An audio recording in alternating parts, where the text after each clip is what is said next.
Membangun Indonesia dari pinggiran dengan memperkuat desa. Demikian janji Presiden Jokowi dalam program Nawacitanya. Sayangnya pembangunan infrastruktur yang tidak merata masih terlihat jelas. Ironisnya selama ini pemerintah justru menjadikan pembangunan infrastruktur sebagai alasan untuk mendapat pinjaman dari luar negeri. Petani di Kampung Lubuk Pandan, Kabupaten Pesisir Selatan, Sumatera Barat juga bernasib hampir sama. Untuk menjual hasil tani, mereka bahkan harus menyeberangi Sungai Batang Indrapura karena tak ada jembatan.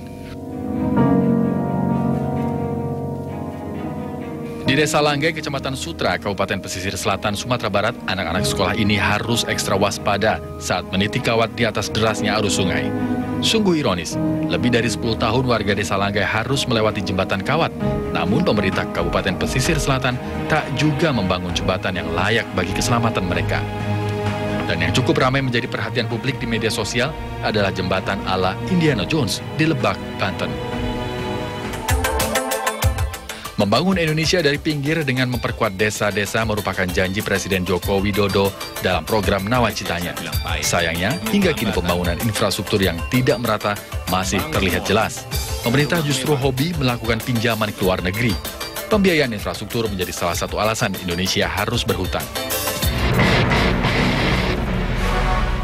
Ketergantungan Indonesia terhadap negara asing membuat sejumlah utang luar negeri Indonesia terus merangkak naik.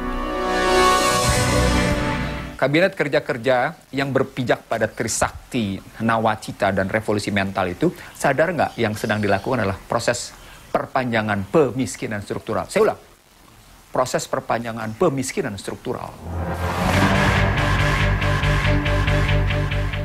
Data Ditjen Pengelolaan Pembiayaan Negara dan Resiko Kementerian Keuangan menyebut sepanjang 2015, total utang pemerintah telah meningkat signifikan. Jumlah ini jauh membengkak selama 5 tahun terakhir.